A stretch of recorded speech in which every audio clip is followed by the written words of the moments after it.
Remdesivir ઇન્જેક્શનની તંગી તીવ્ર બની છે। ઇન્જેક્શન ન મળતા લોકો કલેક્ટરના બંગલે પહોંચ્યા છે। ઇન્જેક્શન નહીં મળતા હોવાથી આક્રોશ સાથે લોકો કલેક્ટરના ઘરે પહોંચ્યા હતા। ગઈકાલે શરૂ કરાયેલા ઇન્જેક્શન વિતરણ સેન્ટર આજથી બંધ કરાતા હોબાળો મચાવ્યો હતો। લોકોનો હોબાળો વધતા પોલીસ કાફલાને બંદોબસ્તમાં ગોઠવવામાં આવ્યો હતો।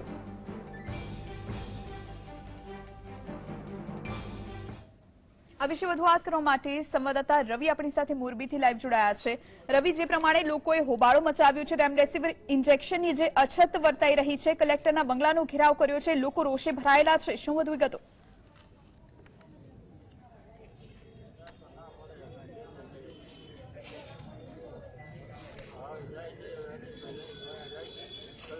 बिल्कुल थी हूँ तमने सीधा दृश्यों से देखाड़वा मांगीश कि जे रीते मोरबीनी अंदर जे इंजेक्शन है तेनी अछत है ते जोवा मळी रही है। तेना ज कारणे जे दर्दीना परिवारजनो छे ते अत्यारे हैरान परेशान छे ते थई रह्या छे।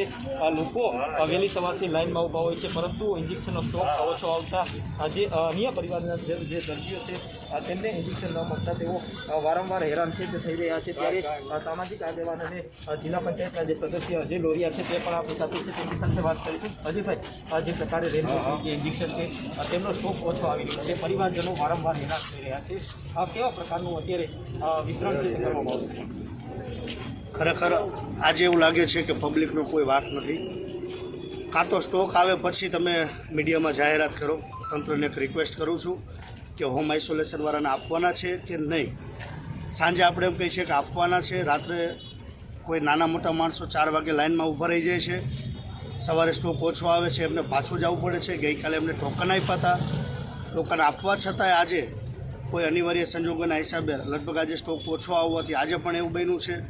તો એક તંત્રને હાથ જોડીને નમ્ર વિનંતી કરું છું કે સ્ટોક હોય એ પ્રમાણે થોડીક નવી ગાઈડલાઇન બનાવી અને પબ્લિક હેરાન ન થાય અને ખોટો ટ્રાફિક જામ થાય છે વીસી હાઈસ્કૂલ મોરબીમાં। તો જેમ જેમ સ્ટોક આવે એમ નવી ગાઈડલાઇન બનાવતા જાવ, એક મારી આ રિક્વેસ્ટ છે। અને ખરેખર મોરબીની પરિસ્થિતિ અત્યારે અત્યંત ખરાબ હોવાથી એક આજ લાગણીના એક ભાગરૂપે આજ મારે બોલાઈ જાય છે કે ખરેખર મોરબી પર ધ્યાન એક આપવું જરૂરી છે। बिल्कुल थी तो मोरबी पर ध्यान आपવું જરૂરી છે। અહીંયા પણ હું તમને જે દ્રશ્યો છે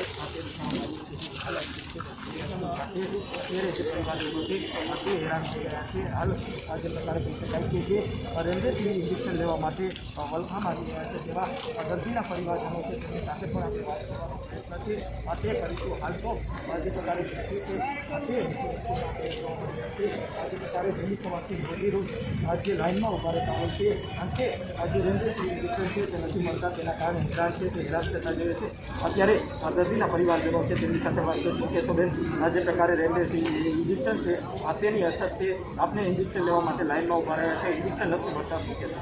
હું કાલે પણ 4 વાગે આવી હતી, લાઇનમાં ઊભી રહી હતી અને કાલ ઇકો ભરીને ગાડી આવી હતી, કાર આખી ઇન્જેક્શનની આવી હતી। 20 મિનિટ ખાલી વિતરણ કર્યું ઇન્જેક્શન, તો બાકીના ઇન્જેક્શન ગયા ક્યાં? આખી ગાડી પાછી ગઈ, આમ ઇકો ગાડી પાછી ગઈ। હાલો ઇન્જેક્શન આપ્યા બધાને, તો મને લિસ્ટ દો દર્દીનું કે ક્યાં દર્દીને કેટલા ઇન્જેક્શન કેટલા દીધા એમ।